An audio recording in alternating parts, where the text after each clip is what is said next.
भगवानी भक्ति चैनल में आप सभी का स्वागत है। एक अय्याश राजा था।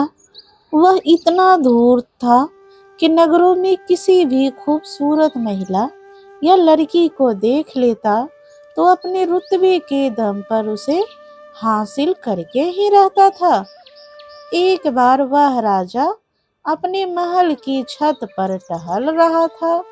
टहलते टहलते उसकी नजर महल के पास एक घर की छत पर पड़ी, जहां एक बहुत सुंदर महिला कपड़े सुखा रही थी। राजा ने तुरंत अपने एक सेवक को बुलाकर उससे पूछा कि वह महिला जो छत पर कपड़े सुखा रही है वह किसकी पत्नी है। सेवक ने कहा, महाराज, यह आपके मंत्री जी की पत्नी है। राजा नीचे उतर आया। वह उस स्त्री के सौंदर्य पर ऐसा मोहित हुआ कि उसे पाने की इच्छा कर बैठा। काफी सोच विचार करने के बाद आखिर राजा को एक युक्ति मिल ही गई। उसने तुरंत अपने मंत्री को बुलाया। मंत्री उपस्थित हुआ तो राजा ने मंत्री को एक पत्र देते हुए कहा कि आपको यह पत्र तुरंत ही फला फला राज्य में लेकर जाना है। मंत्री ने कहा, ठीक है महाराज। इतना कहकर मंत्री चला गया। घर जाकर मंत्री ने अपनी पत्नी से कहा कि मैं दूसरे राज्य में जा रहा हूँ, तब तक तुम अपना ख्याल रखना। राजा के इरादों से अनजानी मंत्री अपने गंतव्य की ओर चल देता है। मंत्री की पत्नी को हासिल करने के लिए उतावले राजा को तो एक एक पल सदियों के बराबर बीत रहा था। जब उसे पक्का विश्वास हो गया कि मंत्री सफर पर जा चुका है, तो राजा भी इत्र वगैरह लगाकर अपने शाही घोड़े पर बैठकर मंत्री के आवास की ओर चल दिया। जिस समय राजा मंत्री के घर पहुंचा, उस समय मंत्री की स्त्री, जिसका नाम कपाला था, नहाकर गीले बालों को घर के आंगन में बैठकर सुखा रही थी। जैसे ही उसने राजा को देखा, वह तुरंत खड़ी हो गई और बोली, महाराज की जय हो।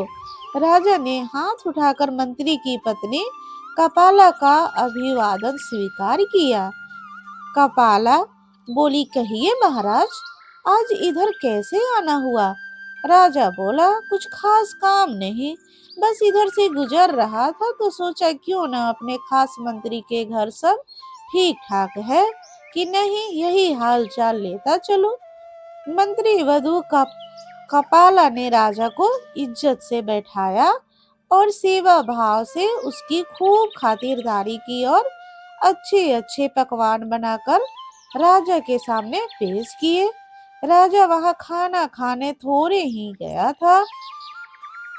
थोड़ा बहुत खा पीकर अपने इरादे जाहिर करते हुए उसके हुस्न की तारीफ में बोला कि मैं आज तक अपनी जिंदगी में तुम्हारे जितनी खूबसूरत स्त्री नहीं देखी।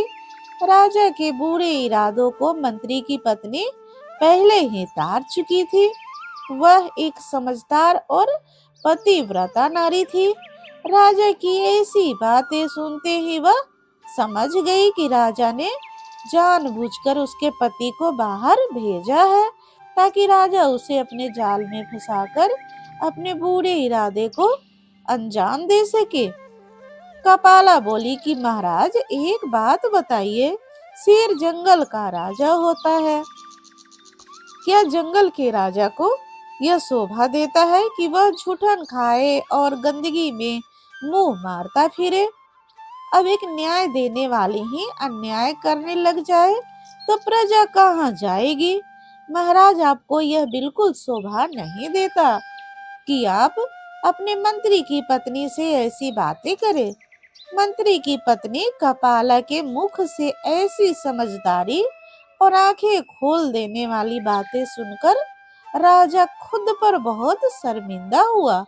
उसे अब खुद पर बहुत अफसोस हो रहा था। उधर मंत्री कुछ दूर ही चला था, तभी उसे ख्याल आया कि राजा का दिया हुआ पत्र तो वह घर ही भूल आया है।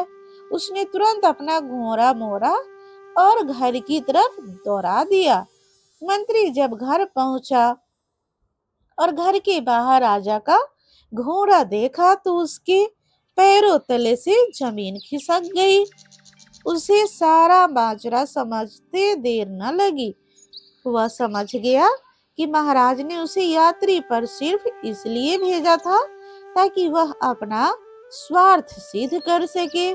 सोचने लगा कि मेरी पत्नी राजा के साथ रंगरिया मना रही है। यह सोच सोच कर मंत्री का खून खौल उठा।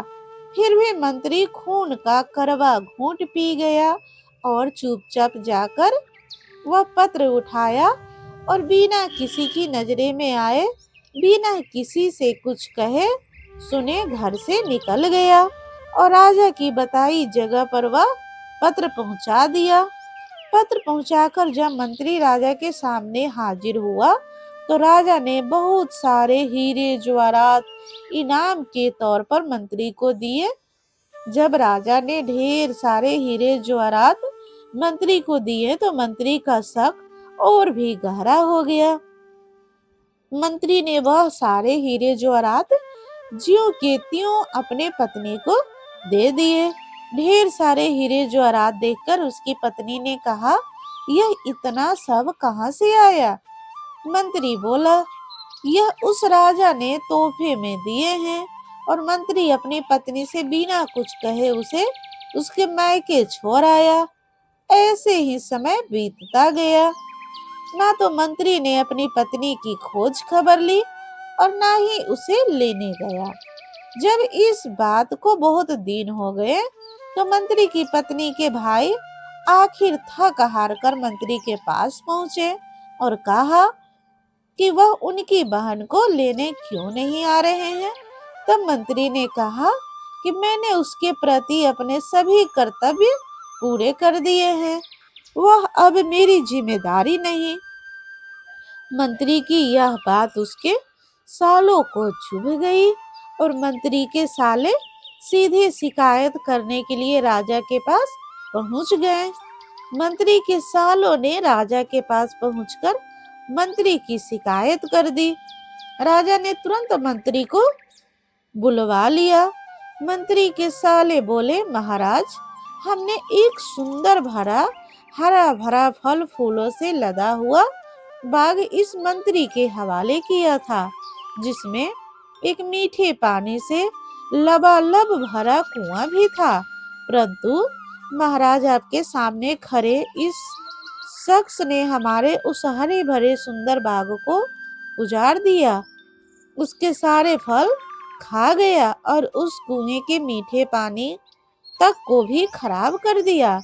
राजा ने मंत्री से पूछा, क्यों मंत्री जी, क्या यह ठीक बोल रहे हैं? अपनी सफाई में कुछ कहना चाहते हो? मंत्री बोला, जी महाराज, उन्होंने मुझे उस बाग को जैसा सौंपा था वह उससे भी बढ़िया हालत में मैंने इनको वापस लौटाया है। यह सब सुनकर राजा ने मंत्री वधु कपाला के भाइयों से पूछा कि क्या यह मंत्री ठीक कह रहा है? कपाला के भाई बोले, हाँ महाराज, यह बात सही है कि बाघ बिल्कुल सही सलामत है, पर राजा साहब, हम इससे बाघ वापस देने की वजह जानना चाहते हैं। राजा ने मंत्री से पूछा तो मंत्री बोला, महाराज, बाघ वापस करने की वजह ईर्ष्या या नफरत नहीं है। दरअसल एक दिन जब बाग में मैं गया तो मैंने वहां शेर के पंजों के निशान देखे, तो मुझे डर हुआ कि कहीं शेर मुझे भी खा जाए। बस इसी बात के डर से मैंने बाग में जाना बंद कर दिया। राजा सबकी बातें बड़े ध्यान से सुन रहा था। वह सिंहासन से उठ खड़ा हुआ और बोला, मंत्री साहब, अपने बाग में बेखौफ होकर बिना किसी डर बह के चले जाओ। इसमें कोई शक नहीं है कि शेर तुम्हारे बाग की तरफ गया था, लेकिन वह शेर ना तो तुम्हारे बाग में कोई असर छोड़ सका, ना ही कोई फल खा सका।